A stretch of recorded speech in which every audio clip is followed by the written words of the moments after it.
percaya. Habib Lutfi dan kawan-kawan itu sudah mau merubah sejarah NU. Bukan mau, ya sudah. Sudah masuk kok menginfiltrasi NU. Dengarkan ini. Saya cari kitab ini, buku ini lama ya, ketemu. Sejarah tersembunyi. Pertama ya kita tersembunyi dulu. Tersembunyi ditulis. Sejarah tersembunyi berdirinya NU. Nah, ini ada cerita ketika ada yang sowan Kiai Irfan, mendengar pertanyaannya dilontarkan oleh Kiai Irfan. Maulana Habib Lutfi bin Yahya terkejut seraya bertanya, siapa guru jenengan, Romo Yai? Maka Kiai Irfan langsung menjawabnya dengan suara agak keras, guru saya Habib Hashim bin Umar bin Yahya. Lalu Habib Lutfi bin Yahya ingin menjawab, tetapi hatinya menolak dan membatin merendah. Saya mau mengaku bahwa saya ini adalah cucunya, tapi saya masih seperti ini. Artinya belum dapat menirunya. Nah, ini sama, ini kan, alah ya, itu-etoan. Bahasa Jawa itu-etoan. Sama seperti Habib, saya nggak dianggap tutukan Nabi, ora apa-apa. Itu-etoan. Itu-etoan itu ya pura-pura. Jangan pura-pura. Dan pura-pura. Tetapi hatinya menolak dan membatin merendah. Saya mau mengaku bahwa saya ini adalah cucunya, tetapi saya masih seperti ini. Artinya, belum dapat menirunya menjadi sebaik dan sehebat beliau. Mbahnya Habib Lutfi bin Yahya, kakeknya. Mau mengingkari atau berbohong, tapi kenyataannya adalah memang benar saya adalah cucu dari Habib Hashim bin Umar bin Yahya. Akhirnya, Romo Kiai Abdul Azim dan Romo Kiai Abdul Fatah lah yang menjawabnya dengan suara agak keras, lah, beliau itu memang cucunya. Begitu mendengar jawaban keduanya, Kiai Irfan langsung terkejut lalu buru-buru merangkul dan menciumi Maulana Habib Lutfi sembari menangis karena begitu gembiranya. Kemudian Kiai Irfan langsung berkata kepada Maulana Habib Lutfi bin Yahya, ya Habib, selagi saya masih hidup saya mau bercerita, mohon ditulis agar cerita tersebut tidak hilang dan terus menjadi pelajaran. Maulana Habib Lutfi bin Yahya pun menganggukkan kepalanya sambil bertanya penuh senyum bahagia. Cerita apa Kiai? Kiai Irfan lalu mulai bercerita, begini Habib, saat Kadratul Syekh Kiai Haji Hasyim Asy'ari hendak mendirikan sebuah organisasi atau jam'iyah, beliau sempat bingung. dengarkan. Saya membaca apa adanya. Beliau sempat bingung untuk memberinya nama. Apakah itu Nahdlatul Tujar atau Nahdlatul yang lainnya? Setelah melakukan istikharah, maka Mbah Kiai Hasyim Asy'ari langsung pergi ke Madura untuk menemui gurunya Mbah Kiai Khalil Bangkalan guna untuk menanyakan hal itu. Mbah Kiai Hasyim Asy'ari juga pergi ke Mekah untuk berzikharah di Masjidil Haram. Kemudian Kiai Hasyim juga menjumpai Syekh Mahfud At-Turmusi, Termas Pacitan, dan Syekh Ahmad Nahrawi dan ulama Jawa yang keilmuannya sangat luas dan mendalam. Diceritakan pada masa itu bila ada seorang ulama yang menulis atau menyusun sebuah karya atau buku tidak akan berani untuk mencetaknya sebelum dikoreksi dan ditashkhih terlebih dahulu Kiai Ahmad Nahrawi. Syekh Mahfud dan Syekh Ahmad Nahrawi mengatakan kepada Hadratus Syekh Hasyim Asy'ari, engkau pulang saja. Dan ini adalah isyarat dari Allah Subhanahu wa taala bahwa NU akan berdiri jika mendapatkan restu dua orang Habib. Dua orang sih, yaitu Habib Hashim bin Umar bin Yahya, kakeknya Habib Lutfi bin Yahya. Dan Kiai Ahmad Khalil Bangkalan Madura, percaya kalau ini saya. Kalau Mbah Khalil Bangkalan saya percaya. Tapi kalau yang ini nggak ada sejarahnya. Assalamualaikum warahmatullahi wabarakatuh. Saudaraku, semoga kalian selalu dalam rahmat Allah Subhanahu wa taala. Amin. Langsung saja kita simak videonya.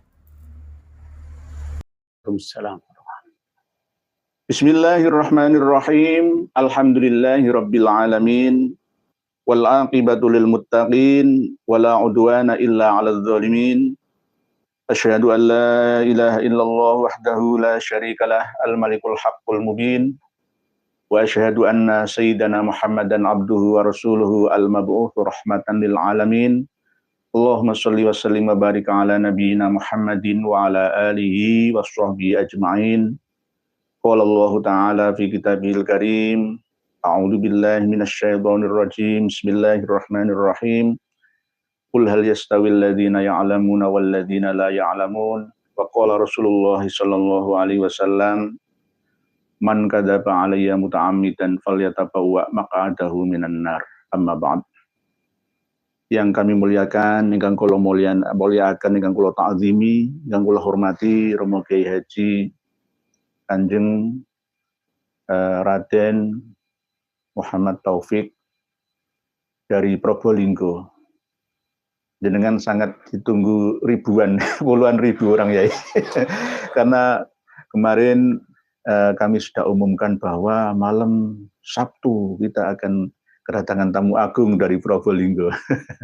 Beliau adalah Duriyah Mbah Sunan Derajat, Said Qasim atau Raden Qasim Mbah Sunan Derajat, Lamongan.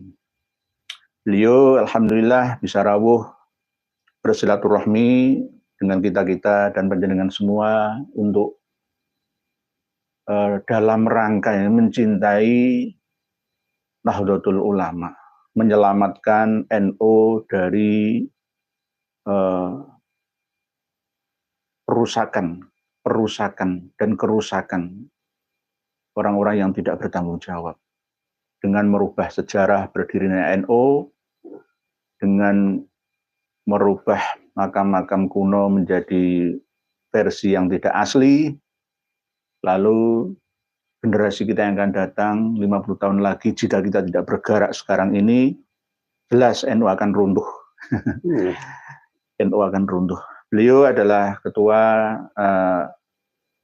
MUI juga, Majelis Ulama Indonesia Kabupaten Probolinggo, Kota Probolinggo, dan pencetus Dewan Masjid Indonesia Kota Probolinggo, dan juga anggota sekaligus menggagas Thariqah Syadziliyah.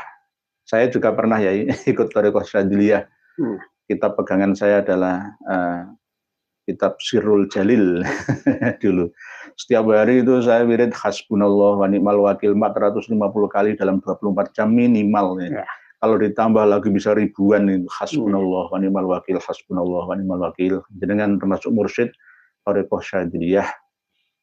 Begitu juga beliau adalah penggagas sekaligus mungkin anggota dari Lembaga Perguruan Tinggi Nahdlatul Ulama Kota Probolinggo. Alhamdulillah. Padahal Probolinggo juga basis para habib. Beliau adalah seorang yang di usia cukup, ya bukan tua, usia cukup matang seperti sekarang ini, tidak takut lagi. Tidak takut lagi, yang dibela adalah kebenaran. Demi kebenaran, beliau tidak takut lagi untuk datang di studio kita ini. Pak Yai, selamat datang, Sugeng Rawuh di studio kita di Surabaya. Dan alhamdulillah melalui tempat yang sangat sederhana ini kita mampu untuk ngebiar menyebar ilmu dan pengetahuan kepada sesama anak bangsa, khususnya umat Islam yang ada, tetap mengembalikan cita-cita leluhur kita para wali songo dulu, bahwa kita ini hidup sama, tidak ada kata-kata seterata, kita ini setara. Inna akramakum indallahi atqakum, kita gelorakan bersama. Mungkin apa yang panjenengan semua, para pemirsa dan pendengar sekalian lihat di thumbnail live ini ada buku Cahaya dari Nusantara, karya Habib Muhdor Ahmad As-Segaf. Ini fotonya siapa, saya kurang mengenalnya. Tapi jenengan lebih paham ini fotonya siapa ini. Ya, ini nanti kita akan membahasnya. Harus dimiliki oleh beliau Kiai Haji Miftahul Akhyar. Wajib dimiliki oleh beliau Ketua PBNU kita, Promo Kiai Haji Yahya Khalil Stakuf. Harus dimiliki oleh Kang Mas Kiai Haji Fakhrur Razi. Dan semuanya harus memiliki buku ini, supaya nanti kita ini tidak dikatakan sebagai tukang fitnah, tukang pembawa masalah, menyebabkan musibah, tidak. Kalau pasrahkan wedal secukupnya kepada Romo Yai Raden Haji Muhammad Taufik untuk menyampaikan sapaan kepada para pemirsa saudara-saudari kita semua. Assalamualaikum warahmatullahi wabarakatuh. Waalaikumsalam. Alhamdulillahirabbil alamin. ala nikmatil iman wal islam wa taufiqihi wa kafa biha min ni'mah. Asyhadu an la ilaha illallah la syarikalah wa asyhadu anna sayyidina Muhammadan abduhu wa rasuluhul amin. Allahumma shalli ala sayyidina Muhammadin qad hilati adrini ya Rasulullah. Qala Rasulullah qala Allah ta'ala fi kitabihil karim, bismillahirrahmanirrahim, inna a'tainakal kautsar fasholli li rabbika wanhar inna sani'aka huwal abtar. Para hadirin, para muslimin, wabil khusus Yai Kanjeng Raden Tumenggung Nur Ihya Hadinegoro, alhamdulillah yang pada kesempatan yang baik ini saya Al-Fakir Mas Muhammad Taufik kebetulan lama terpendam bahwa kepingin silaturahim, berdiskusi di dalam upaya termasuk menyelamatkan Nahdlatul Ulama secara luas masyarakat muslimah di seluruh negara kesatuan Republik Indonesia yang kita cintai ini. Maka dari itu saya datang ke Surabaya bersilaturahim dengan Yai Nur Ihya ini dalam upaya mengedukasi masyarakat. Kami tidak ada kebencian kepada kaum muslimin, wabil khusus kepada Habib-Habib. Jadi kami berangkat bukan dari kebencian. Tetapi bagaimana saat ini Habib-Habib ini ya banyak sekali mengeluarkan statement yang rasis, yang ujaran-ujaran kebencian. Panjenengan semuanya, insya Allah sudah bisa sekarang mengakses dengan mudahnya di YouTube. Karena jejak digital, insya Allah tidak akan pernah hapus. Dan juga di dalam ingatan kita bagaimana mereka juga banyak mendoktrin masyarakat sehingga seakan-akan masyarakat itu terbelah. Tapi alhamdulillah masyarakat sekarang ini sudah mulai cerdas, sudah mulai banyak memberikan atensi terhadap persoalan-persoalan yang terjadi di dalam kehidupan beragama kita ini. Sementara ini mungkin Yai, nanti kita mungkin berdiskusi panjang lebar tentang buku yang panjenengan pegang ini, bagaimana sih sebenarnya sejarah Nahdlatul Ulama ini sebenarnya. Apakah betul di dalam buku Cahaya dari Nusantara ini yang dikarang oleh Habib Mudhar Asegaf ini betul-betul seperti yang diceritakan? Apa hanya karangan-karangan saja yang disampaikan kepada kita bahwa Kiai Irfan, Kiai ini yang diceritakan Habib Lutfi itu benar apa enggak, sesuai dengan data, sesuai dengan fakta. Karena saya pernah mendengar sendiri dulu Kiai As'ad bahkan mengikuti pengajian beliau bahwa beliau termasuk yang diutus oleh Mbah Khalil Bangkalan ke Kiai Hasyim Asy'ari. Jadi tidak ada restu dari Habib Hasyim bin Umar bin Yahya tidak ada. Nah inilah yang perlu kita luruskan sehingga Nahdlatul Ulama ini betul-betul siapa yang pada waktu itu, dan kami masih punya bukti susunan pengurus tahun 26 itu masih ada. Saya juga nyimpan. Masih ada sekarang. Kalau memang betul-betul memang dari Habib Hasyim bin Umar bin Yahya ini betul-betul terjadi pada waktu itu, saya yakin ditulis. Karena bagaimanapun orang yang berjasa insya Allah ditulis di Nahdlatul Ulama itu. Tidak dengan cerita-cerita, tidak berdasarkan fakta. Dan leluhur-leluhur kita banyak yang mencatat itu. Kami masih ada manuskrip itu tahun 1590. Yang ditulis oleh cucu langsung daripada Raden Qasim. Masih ada. Ini lihat semua para Habib beliau, dengarkan, lihat keturunan Wali Songo tidak putus, tidak hapus, tidak hangus, tidak hilang dari bumi Indonesia Nusantara. 1580-an. 1590 masih ada sekarang, manuskripnya masih ada. Di Kasepuan juga masih ada. Catatan-catatan di Lontar masih ada. Itu Mas, nah, itu di situ ada di HP kami, masih contoh manuskripnya sudah saya untuk ada dari kulit kayu. Jadi masih ada sampai sekarang, masih ada di Kasepuan. Itu termasuk ada naskah Pasocen tahun 1200-an, Kiai Sekar Tanjung di Bangkalan, masih ada. Bahkan Naat itu menyimpan 2 peti manuskrip.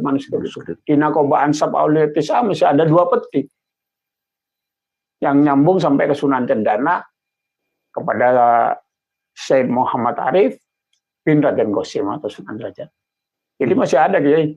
Masih ada. Mungkin Romo Kiai Haji Hanan ya. Ihsan juga harus ya, masih ada. Turut mendengarkan dawuh beliau. Ya. Okay. Tapi yang saya dengar selama ini ya, yang berjasa mendirikan organisasi Nahdlatul Ulama itu tidak hanya dari leluhurnya Habib Lutfi bin Yahya saja, ada 5. Berikut Habib Hashim bin Umar bin Yahya. Jadi tanpa ada 5 orang Habib ini, NU tidak akan bisa berdiri. Karena Romo Kiai Haji Hasyim Asy'ari katanya menurut versi Habaib termasuk Habib Bahar dan lain-lain itu. Jadi tanpa 5 orang Habib ini NU nggak bisa berdiri. Menurut jenengan benar atau enggak? Menurut saya tidak benar. Tidak benar. Tidak benar. Tidak sesuai dengan data dan fakta. Tidak sesuai dengan sejarah, fakta, data, ataupun DNA. Hanya klaim sepihak saja. Iya.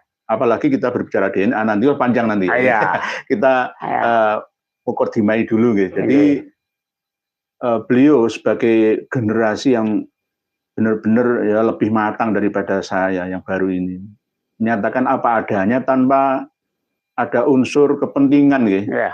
Kalau sudah beliau Raden Kiai Haji Mas Muhammad Taufik ini menyampaikan seperti ini bukan atas nama, menurut saya jenengan bukan orang biasa, tapi orang yang luar biasa, kiprahnya sejak awal di DMI, di LPTNU, di MUI, ya, di kegiatan-kegiatan dan berorganisasi sampai sekarang ini. Ya, ini termasuk jenengan adalah orang yang luar biasa. Tapi tetap ya biasa saja seperti kita membaur dengan masyarakat yang ada. Berbeda dengan terah Habaib Alawi. Terah Wali Songo tidak sama seperti terah Habaib Alawi. Buktinya mana? Ya banyak. Saya kedatangan yai-yai sepuh itu, ya keturunan Kanjeng Nabi yang asli, tetapi gak menonjolkan diri atau istilahnya omongan itu gede itu, besar omongannya saja, enggak. Termasuk diantaranya yang panjenengan sampaikan, yang ada di dalam buku yang panjenengan hadiahkan mungkin kepada saya tentang leluhurnya. Saya nggak kenal ini. Tolong kenalkan saya, ini siapa? Ini bagi pengagumnya adalah seorang waliullah, wali kutub, waliullah. Nah, bagaimana menurut pendapat Anda? Saya serahkan kepada panjenengan semua. Kalau menurut panjenengan sebagai anggota dan pencetus Jamiah Thariqah An-Nahdliyah, bagaimana ya? Apakah ini benar-benar yang ada di dalam cover buku ini termasuk sah menjadi imam Thariqah Jamiah An-Nahdliyah? Menurut panjenengan bagaimana sejarahnya? Kok bisa selama 20 tahun ya menguasai organisasi Thariqah An-Nahdliyah tersebut? Caranya bagaimana ya menurut? Ya, kalau dibilang saya sebenarnya tidak sah, karena kalau memang betul-betul beliau itu ulama yang menjunjung asas kebenaran, menjunjung NKRI di dalam pidato-pidatonya itu bagaimana NKRI sudah harga mati, ya tentunya tidak kadzab. Saya pikir di situ sudah kadzab, bohong. Saya pernah sendiri mendengarkan langsung dawuhnya Kiai As'ad itu bahwa beliau diserai tongkat, diserai tasbih, bahkan dikasih uang oleh Kiai Khalil Bangkalan yang sekarang ada di putranya.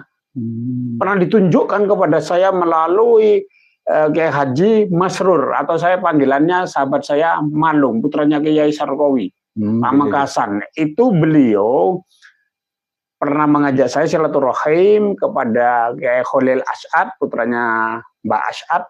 Ditunjukkan ini uang dari Kiai Khalil, dari Mbak Khalil. Uang golden apa uang apa? Kayak ringgit itu. Ringgit ya. Ya, kayak ringgit. Itu. Kayak ringgit. Ini yang dikasih pada waktu itu Kiai Khalil nyangoni abah saya ke Tebu Ireng, ke Mbah Hasyim Asy'ari. Sekarang masih ada uang itu dipegang Kiai Khalil. Jadi ini fakta sejarah yang bisa tidak terbantahkan. Itu bahwa Kiai As'ad lah yang meminta ke Mbah Hasyim Asy'ari atas restu Mbah Khalil Bangkalan. Jadi tidak ada pada waktu itu. Saya yakin beliau orang yang tulus. Kiai As'ad itu di dalam menegakkan NKRI ini. Bahkan beliau pesan meskipun PBNU, tetapi kalau tidak benar tidak usah diikuti. Jangan diikuti, janganlah. Nah, ini Kiai As'ad sendiri dawuh, dan sekarang masih ada itu, buktinya ada. Itu. Wahai tretan tibi ring Madura, para santri, para kiai, mulai dari Bangkalan, Sampang, Pamekasan, Sumeneb, sampai Kepulauan Kangean, sampai Masalembu dan sekitarnya, dan bahkan teman-teman yang ada di Tapal Kuda, Jawa Timur, mulai dari Situbondo, Banyuwangi, Lumajang, Jember, Probolinggo, Pasuruan, sampai Malang. Dengarkan ini, beliau ini orang NU tulen asli, Duriah Wali yang benar-benar ingin menyelamatkan NU. Romo Kiai Haji Miftahul Akhyar dan kawan-kawan, tolong dengarkan beliau. Bahwa selama ini tretan tibi ring Madura kan paling fanatik ya dalam hal mencintai Habib. Padahal siapa sebenarnya Habib, Habaib itu? Bukan berarti untuk membenci, menyadarkan mereka. Karena panjenengan selama ini diperalat untuk memusuhi sesama saudara panjenengan sendiri. NU ini mau dirubuhkan, dikuasai, dicengkerem, dirubah sejarahnya. Begitu juga leluhur-leluhurnya orang NU dan tokoh-tokoh NU. Di antaranya adalah makam-makam. Sama seperti yang terjadi di Kota Tua Yerusalem. Semua makam-makam tua di-Yahudikan, di-Zioniskan. Sebagai bukti bahwa leluhur Israel, Yahudi itu sudah sejak dulu berada di sana. Jika ini terjadi di Indonesia, maka akan menjadi Palestina kedua. Dan panjenengan mau bisa apa? 50 tahun yang akan datang, saya mungkin tidak hidup lagi di dunia. Romo Kiai Haji Raden Mas Muhammad Taufik juga nggak mungkin ya, kita nggak diisi kerso, tapi kan kita ini sudah cukup usia lah. Saya sudah 50, beliau 60 lebih, hampir 70. 50, hampir 58. Hampir 58, hampir 60. Berarti kepala 5 lebih, hampir mendapati kepala 6. Untuk apa? Kalau tidak tulus murni ya menyelamatkan bangsa dan negara. Ini khususnya yang kami cintai, organisasi Nahdlatul Ulama. Tanpa harus nantinya beliau diangkat sebagai ketua PBNU, enggak. Beliau sudah lama di Majelis Ulama Indonesia Kota Probolinggo. Ya sudah anfa'uhum linnasnya itu sudah mengalahkan, ya apalagi saya itu nggak ada sarapannya, nggak ada apa-apa dengan beliau. Nah, beliau benar-benar menyampaikan ini secara tulus, tanpa tendensi, tanpa ingin dipuji, ingin wah terus, enggak. Atas dasar, kalau menurut ayat ya dalam surat Asy-Syura itu ya, qul la as'alukum alaihi ajran illal mawaddata fil qurba, yang selalu dimultitafsirkan oleh kaum Alawi melalui kitab-kitabnya, bahwa Rasulullah itu tidak minta upah kepada kita, tapi minta supaya kita mencintai Habib-Habib Alawi. Ini namanya penyelewengan tafsir. Nah, kita ini menyampaikan ini bukan atas dasar supaya dapat uang, masuk saya kaya raya, enggak. Atas dasar kecintaan kami, kecintaan Romo Kiai Haji Mas Muhammad Taufik ini terhadap saudaranya. Jawa, Madura, Sunda, Bayak, Batak, semua seluruh Indonesia, dan bahkan melebar ke seluruh dunia. Jadi ini termasuk live ngaji yang spektakuler, ya, bombastis, fantastis, paling berani di channel dulunya Karma 212 ya, tapi sekarang KRT Nur Hadi Negoro, karena kita punya 2 channel ya. Insya Allah nanti hidup semua sebagai corong penyebar kebenaran. Jadi benar-benar buku ini, Cahaya dari Nusantara ini, dikarang katanya sendiri oleh Habib Mundur Ahmad As-Segaf. Tapi ada kong kali kong, pasti ya, saya bisa meneliti kitab-kitab nasab dan sejarah versi Ba'alawi itu supaya tidak dicurigai oleh eksternal Ba'alawi itu meminta kepada orang lain untuk mengarang kitab, untuk memuji klannya, membenarkan silsilah nasabnya. Itu sejak dulu, sejak dulu. Sama seperti kitab Ar-Raudhul Jali yang baru-baru ini kita kupas ya, bahwa kitab Ar-Raudhul Jali itu ada yang mengatakan palsu, ada yang mengatakan atas permintaan dari Habib Mustafa Al-Idrus bin Habib Abdurrahman Al-Idrus kepada Sayyid Murtado Az-Zabidi. Di dalam isi di Ar-Raudhul Jali itu ya, tidak murni karya dari Sayyid Murtado Az-Zabidi, alias nyantol, klaim sepihak nyantol. Ya sama dengan ini. Ini nyantol untuk mengendorse atau memoles Habib Lutfi bin Yahya supaya kelihatan kutbul aulia Allah tidak ada duanya, istimewa. Bahkan ada channel di YouTube itu yang khusus membahas, mengulas, menampilkan karomah-karomahnya Habib Lutfi bin Yahya. Bisa sampai terbang kemana ya, sampai berjalan di atas air ya, sampai padahal yang nggak sesuai dengan fakta.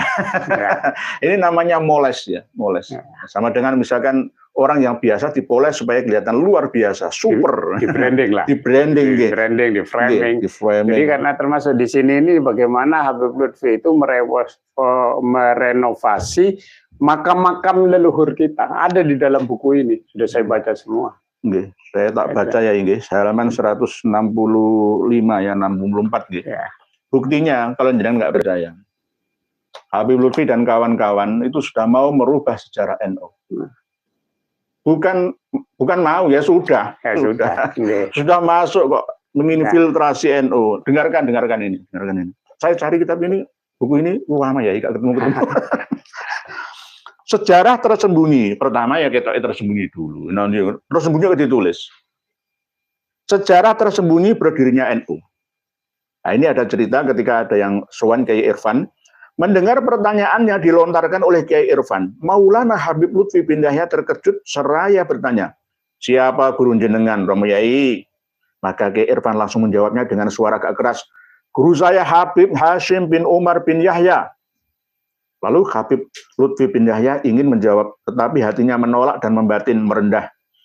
Saya mau mengaku bahwa saya ini adalah cucunya, tapi saya masih seperti ini. Artinya belum dapat menirunya. Nah, ini sama, ini kan alah ya, etoan. Bahasa Jawa ada etoan. Sama seperti Habib, saya nggak dianggap tutukan Nabi ora apa-apa. Etoan itu ya pura-pura. Jangan pura-pura. Dan pura-pura. Tetapi hatinya menolak dan membatin merendah. Saya mau mengaku bahwa saya ini adalah cucunya, tetapi saya masih seperti ini. Artinya belum dapat menirunya menjadi sebaik dan sehebat beliau. Mbahnya Habib Lutfi bin Yahya, kakeknya. Mau mengingkari atau berbohong, tapi kenyataannya adalah memang benar saya adalah cucu dari Habib Hashim bin Umar bin Yahya. Akhirnya Romo Kiai Abdul Azim dan Romo Kiai Abdul Fatah lah yang menjawabnya dengan suara agak keras, lah beliau itu memang cucunya. Begitu mendengar jawaban keduanya, Kiai Irfan langsung terkejut lalu buru-buru merangkul dan menciumi Maulana Habib Lutfi sembari menangis karena begitu gembiranya. Kemudian Kiai Irfan langsung berkata kepada Maulana Habib Lutfi bin Yahya, ya Habib, selagi saya masih hidup, saya mau bercerita, mohon ditulis agar cerita tersebut tidak hilang dan terus menjadi pelajaran. Maulana Habib Lutfi bin Yahya pun menganggukkan kepalanya sambil bertanya penuh senyum bahagia. Cerita Pak Kiai? Kiai Irfan lalu mulai bercerita, begini Habib, saat Kadratul Syekh Kiai Haji Hasyim Asy'ari hendak mendirikan sebuah organisasi atau jam'iyah, beliau sempat bingung. dengarkan. Saya membaca apa adanya. Beliau sempat bingung untuk memberinya nama apakah itu Nahdlatul Tujar atau Nahdlatul yang lainnya? Setelah melakukan istikharah, maka Mbah Kiai Hasyim Asy'ari langsung pergi ke Madura untuk menemui gurunya Mbah Kiai Khalil Bangkalan guna untuk menanyakan hal itu. Mbah Kiai Hasyim Asy'ari juga pergi ke Mekah untuk beristikharah di Masjidil Haram. Kemudian Kiai Hasyim juga menjumpai Syekh Mahfud At-Turmusi, Termas Pacitan, dan Syekh Ahmad Nahrawi dan ulama Jawa yang keilmuannya sangat luas dan mendalam. Diceritakan pada masa itu bila ada seorang ulama yang menulis atau menyusun sebuah karya atau buku tidak akan berani untuk mencetaknya sebelum dikoreksi dan ditashkhih terlebih dahulu Kiai Ahmad Nahrawi. Syekh Mahfud dan Syekh Ahmad Nahrawi mengatakan kepada Hadrat Syekh Hasyim Asy'ari, engkau pulang saja. Dan ini adalah isyarat dari Allah Subhanahu wa taala bahwa NU akan berdiri jika mendapatkan restu dua orang Habib. Dua orang sih, yaitu Habib Hasyim bin Umar bin Yahya, kakeknya Habib Lutfi bin Yahya. Dan Kiai Ahmad Khalil Bangkalan Madura, percaya kalau ini saya.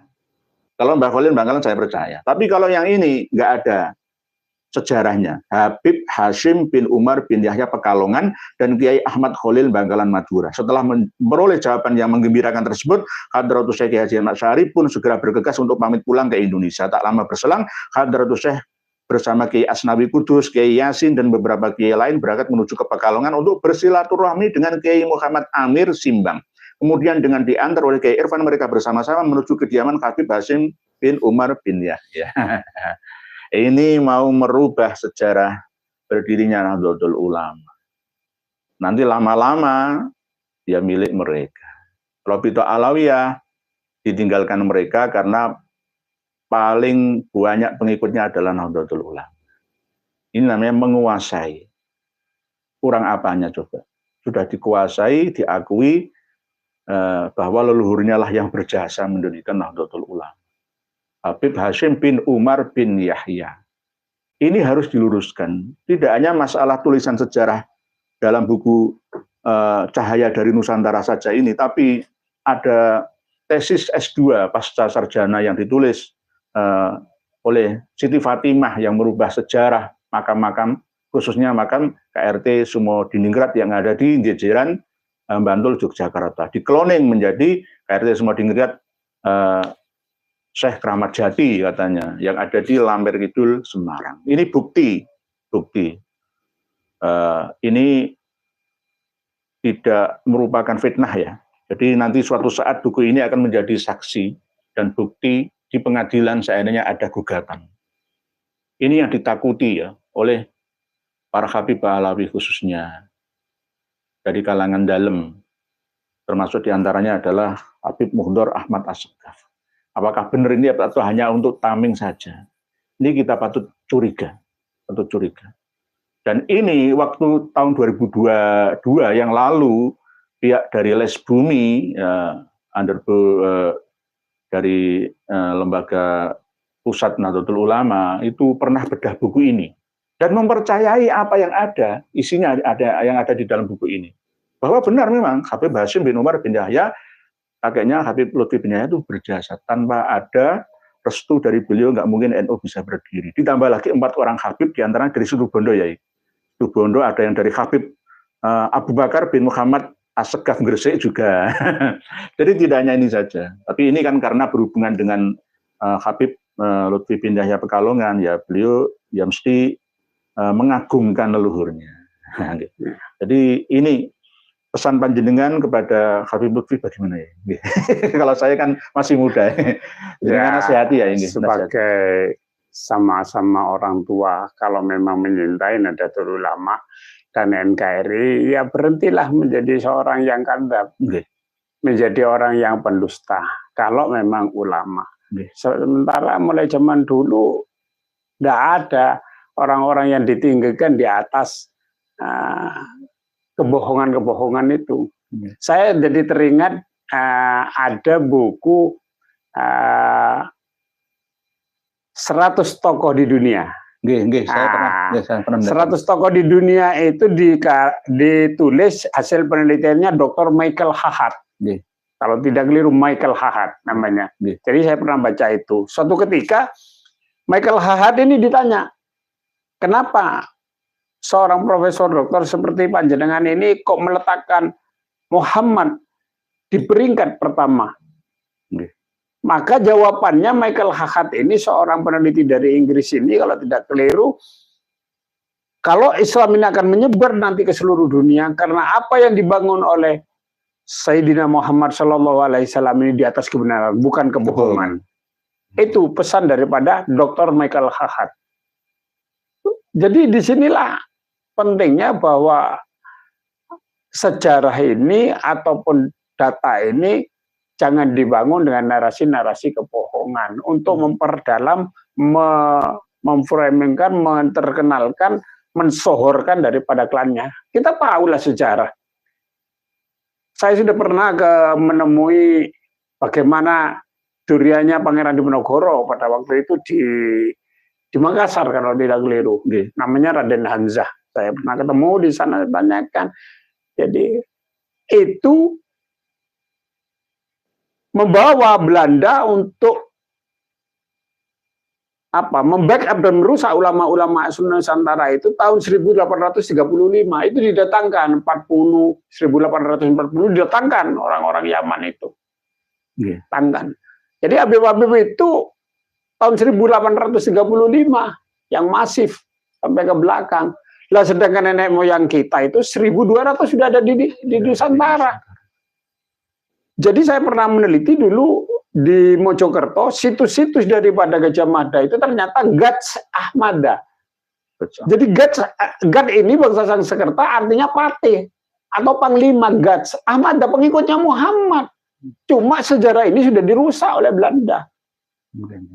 Jadi Gats Ahmada itu memeluk agama Islam dan kesaksian Pangeran Cokrowibowo, salah satu guru saya dari Kesultanan Ngayuk Jakarta Hadiningrat, Pangeran Cokrowibowo ini bercerita bahwa tahun 1835 ini masif untuk memerangi daripada ulama-ulama Nusantara.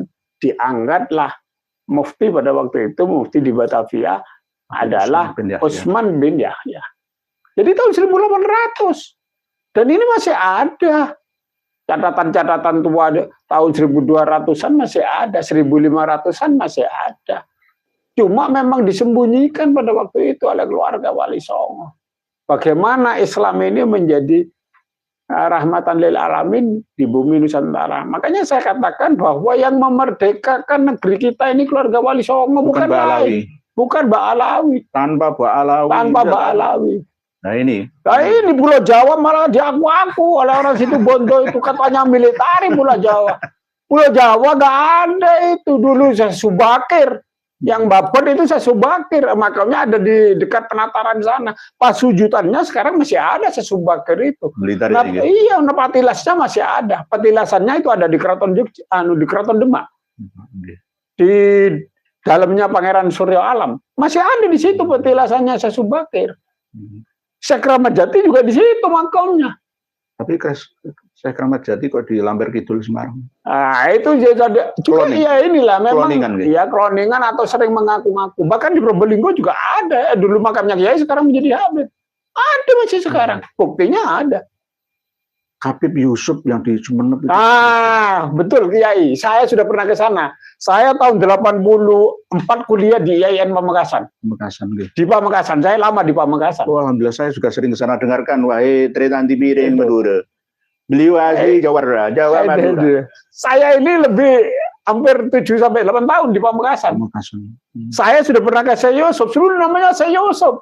Syekh Yusuf jadi Habib. Syekh Yusuf Telango. Saya pernah ke sana, sekarang menjadi Habib.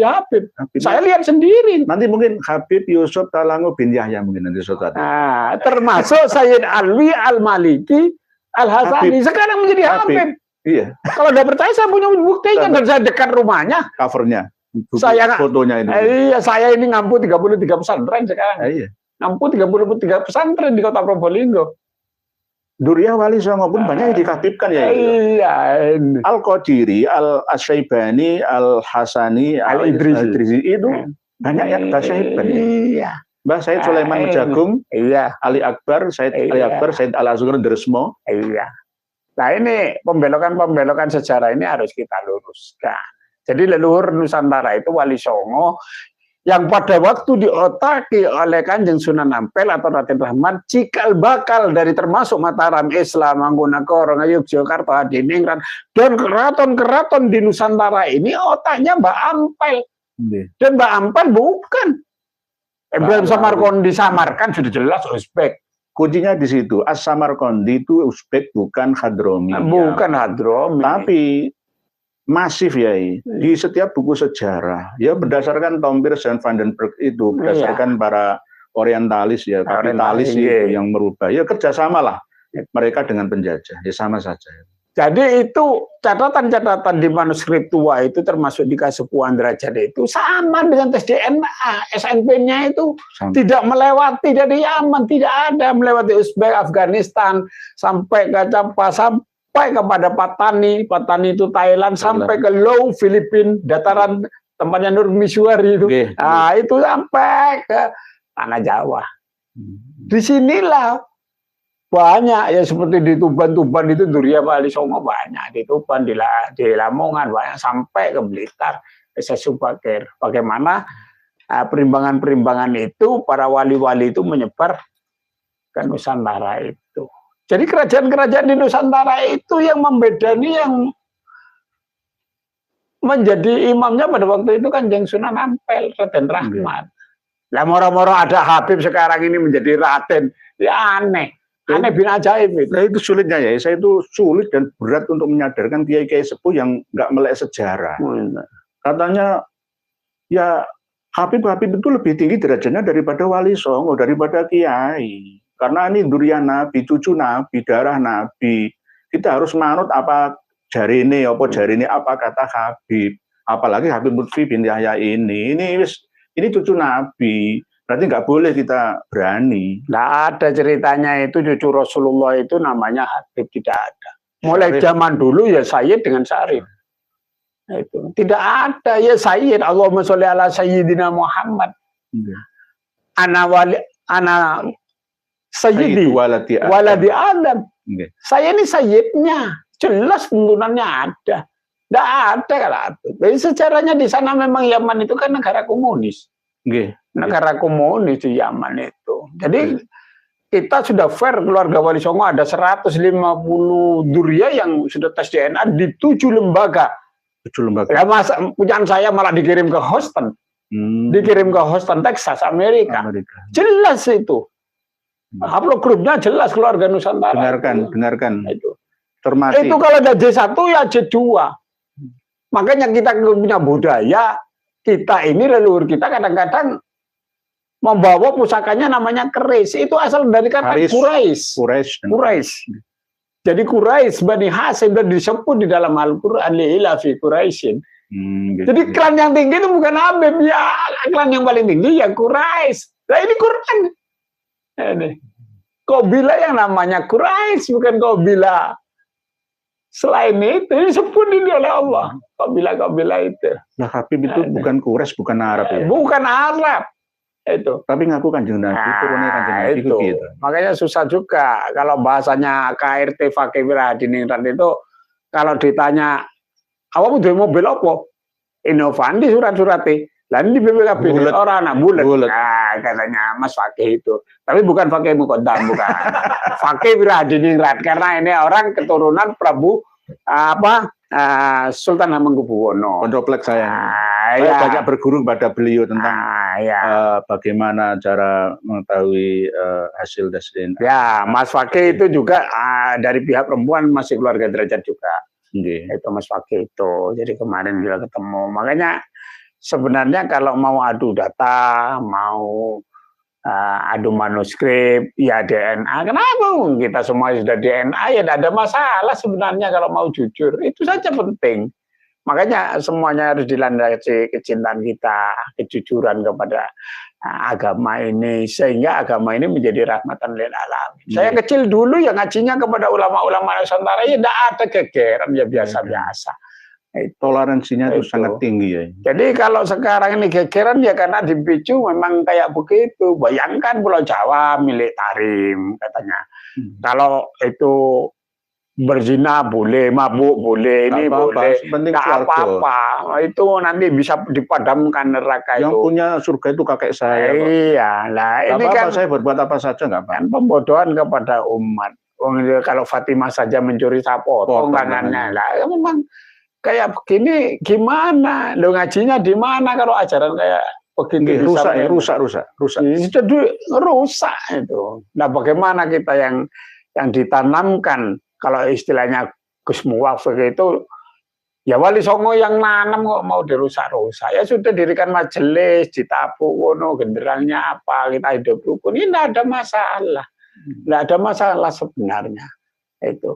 Makanya kita sebenarnya ya tidak benci. Di Kota Probolinggo wali kotanya Habib, tidak ada masalah. Tidak ada masalah. Kita bukan rasis, sekali lagi jangan tuduh kami ini rasis. Tidak ada masalah. Kalau baik ya tetap kita dukung orangnya kalau baik. Kalau ngerusak ya kita nggak senang, kita ingatkan kepada masyarakat. Kalau baik ya tetap kita dukung. Wong kita ini programnya amar ma'ruf nahi munkar. Pada siapa saja. Kepada siapa saja. Dan kita mulai dulu menjunjung akhlak.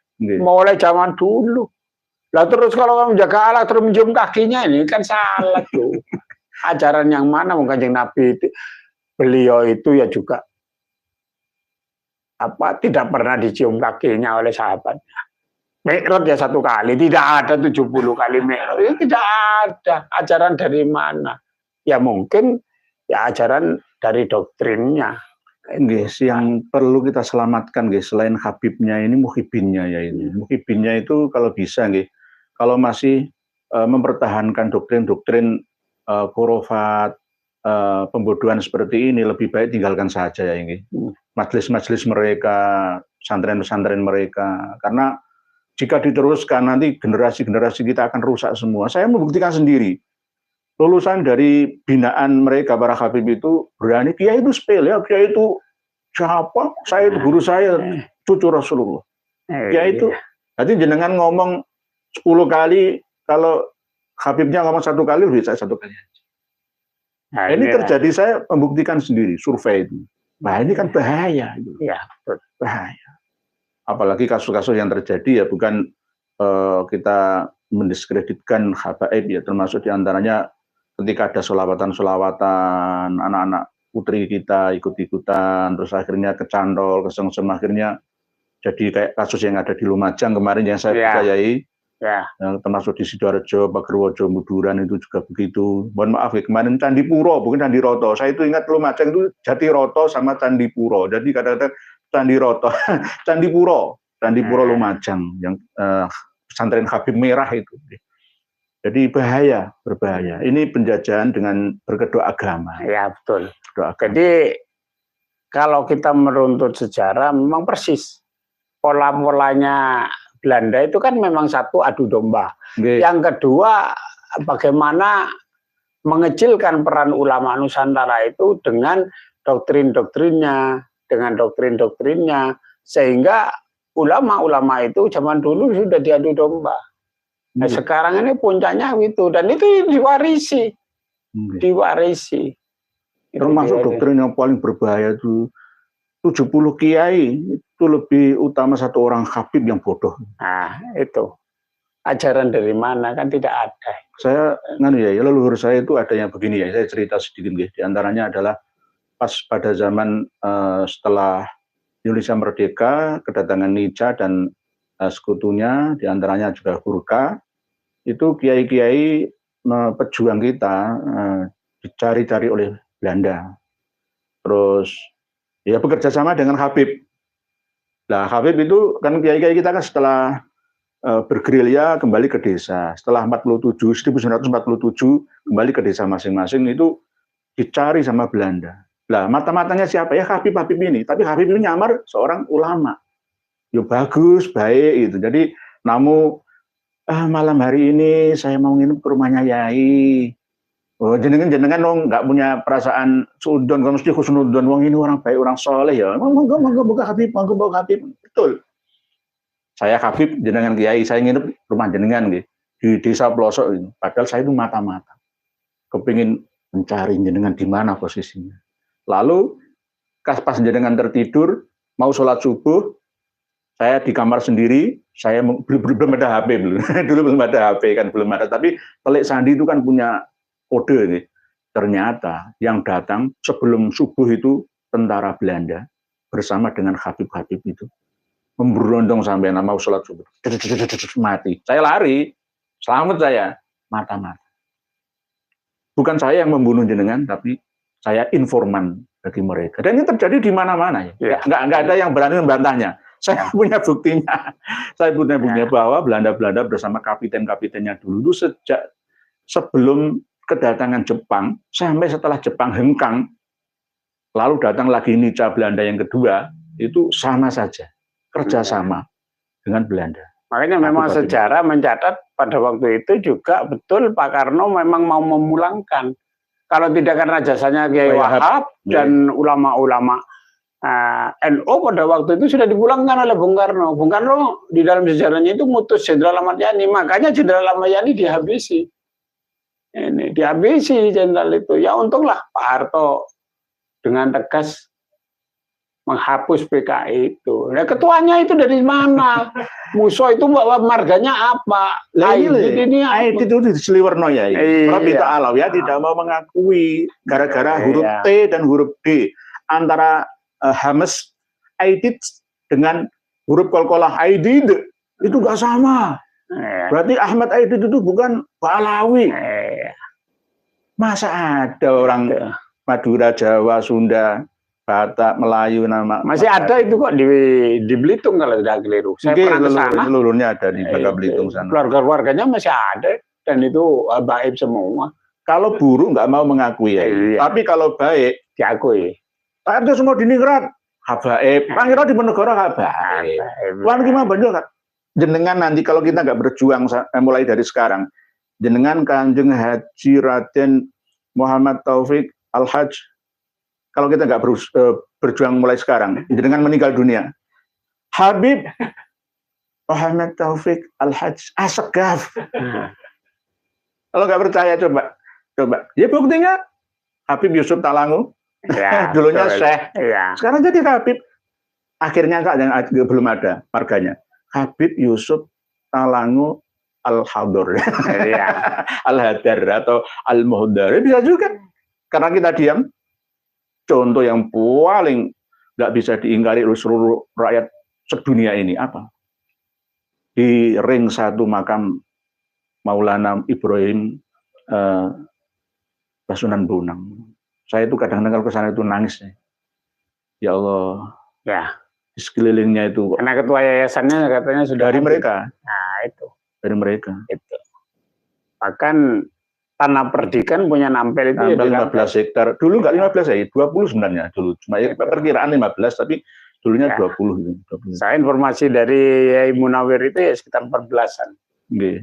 Munawir. Jadi mungkin kepotong yang masjidnya, makamnya dulunya itu luas, tapi sekarang kita tergusur dari sana semua.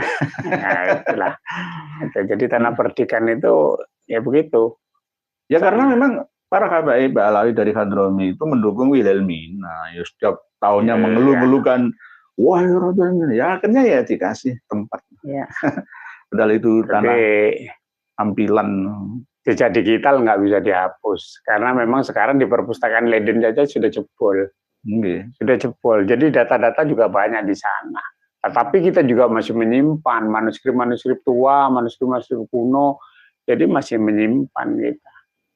Itulah alhamdulillah bisa dapat informasi kayak kita yang orisinil dari manuskrip itu. Alhamdulillah. Karena memang kalau dulu itu katanya ayah saya kalau ngaku ya dibunuh, ya dibunuh. Pengikut Pangeran Diponegoro yang dari Jawa Tengah itu larinya ke Jawa Timur, menyembunyikan diri dan merubah namanya. Rono Wijoyo yang itu asli bapak tirinya Habib Musa Al-Munawar itu mengubah namanya menjadi Kiai Haji Hasan Muhyi. Termasuk pendiri pesantren-pesantren yang saya teliti dari Mataraman, Blitar, Tulungagung, Trenggalek itu kiai-kiai pengikut Pangeran Diponegoro. Ya betul. Jawa. Ya termasuk di Blitar itu dari istri saya itu banyak yang dari Bonang ya. Banyak dari yang Bonang. Tadi seperti Yai Halim itu, Kuslubi itu, Yai Mas Mansur apa. Itu rata-rata di sana banyak dari duriannya Bonang yang sembunyi-sembunyi mendirikan pesantren, yayasan anak yatim piatu, itu banyak. Jadi banyak. Jadi banyak yang nyambung. Ya alhamdulillah memang ada hikmahnya juga. Akhirnya kita ketemu dengan saudara-saudara kita yang di Banten, kita di Jawa Tengah ketemu, kemarin di Salatiga juga ketemu dengan ya alhamdulillah itu hikmahnya juga. Ngumpul belum bisa, akhirnya ketemu lagi. Ketemu lagi dengan saudara-saudara kita, apalagi memang termasuk di Na'an itu mencari saudara, mencari tulang-tulang yang berserakan sehingga kita ketemu. Nah, ini juga berkahnya sehingga Duriya Wali Songo itu yang menyebar di seantero NKRI itu bisa nyambung lagi silaturahim dan saling menguatkan. Nah, ini saling menguatkan. Jadi kembali ke bahasan awal, bedah buku Cahaya dari Nusantara Maulana Habib Lutfi bin Yahya. Tolong diingat dan titeni omongan saya. Ini beliau Habib Lutfi bin Yahya masih hidup, dipuji seperti sedemikian rupa, dipoles, terus dipupuri, diwedai lah gampangnya. Masuk studio poles tubuh, operasi plastik lah. Nanti kalau beliau meninggal dunia, titeni saya, lebih akan diagungkan lagi, akan muncul cerita-cerita karomahnya. Wah, mulai Superman, Ultraman, Spiderman, pasti. Oh masih hidup saja dipuja-puji kayak begini. Beda dengan kiai. Saya memuji beliau sekedarnya memang. Ya karena memang faktanya begitu. Saya nggak mengada-ada, tapi apa adanya. Beda antara kiai tokoh NU dari Duriya Wali Songo dengan dari kalangan Habib Ba'alwi, beda. Cara memujinya itu beda. Dan cara saling menghormatinya juga beda. Inilah yang harus diketahui bersama oleh Nahdliyin, baik dari kultur ataupun struktur. Semua harus tahu. Khususnya Tretan Tibiring Madura. Istri saya Madura ya. Saya punya keluarga di Madura banyak. Keluarga-keluarga saya di sana banyak. Jadi wae Tretan Tibiring Madura, tidak usah jenengan terlalu fanatik buta terhadap habib-habib pujaan sampean semua itu. Hormati, oke, kita saling menghormati. Hormati habib, kita tidak memusuhi mereka. Tapi yang tingkah polanya para habib yang keliru harus kita luruskan. Kalau mereka menebar kebencian harus kita lawan dengan cara yang bijaksana, maksudnya. Termasuk berita terbaru yaitu Habib Mudhor bin Muhammad bin Soleh Al-Hamid yang ngomong, sudah saya cover tadi. Menantang semua kitabnya, sudah saya bedah dengan kitab ini. Akhirnya apa? Ya itulah kebiasaan mereka. Menggunakan energi suara untuk menggendam para pengikutnya. Sehingga santrinya itu nggak sadarkan diri. Kayak itu masuk sugesti. Inilah berbahaya untuk generasi kita Nahdlatul Ulama. Khususnya kalau Muhammadiyah nggak pengaruh. Al-Irsyad itu diam saja. Nah inilah bukti bahwa NU sudah dirusak sejarahnya oleh kalangan habaib. Tidak hanya merusak sejarah makam Nusantara, tetapi juga melalui buku seperti ini, dan sudah ada tesis S2-nya Siti Fatimah, ya, lulusan Universitas Islam Negeri Sunan Kalijaga, Yogyakarta. Secara legitimasi akademik sudah berhasil. Cuma kalau kita diam, wah mulus mereka jalannya. Hancur kita sudah, NU hancur, nggak bisa diselamatkan lagi. Lihat petinggi struktur mulai dari Mustasyar, Suriah, dan PBNU, PW, PC, MWC, Ranting, dan underbunya semua, Banser, Ansor, IPNU, IPPNU, LTPNU, itu juga Les Bumi, dan lain-lain. Monggo. Ini buku yang sangat bermutu untuk dipelajari, bukan untuk ditaati, tapi diketahui bahwa memang benar ada sisipan-selipan bahwa Habib Hashim bin Umar bin Yahya itulah yang berjasa di antara 4 Habib lainnya alias 5. Kalau tidak ada kelima Habib ini, maka NU tidak akan bisa berdiri. Peran Kiai Haji Mbah Khalil Bangkalan, peran Kiai Haji As'ad Syamsul Arifin Situbondo hilang. Karena itu hanya suruhan saja. Yang doro adalah Habib Limo ini tadi. Nah inilah bahayanya kalau kita tidak meluruskan sejarah kita. Saya simpan buku ini sebagai bukti, sebagai saksi yang harus diketahui semuanya. Untuk pesan terakhir panjenengan Yai kepada kami ya, nasihati kami dan juga para pemirsa dan pendengar semua. Monggo bersama-sama untuk beramar ma'ruf nahi mungkar, meluruskan sejarah leluhur kita, meluruskan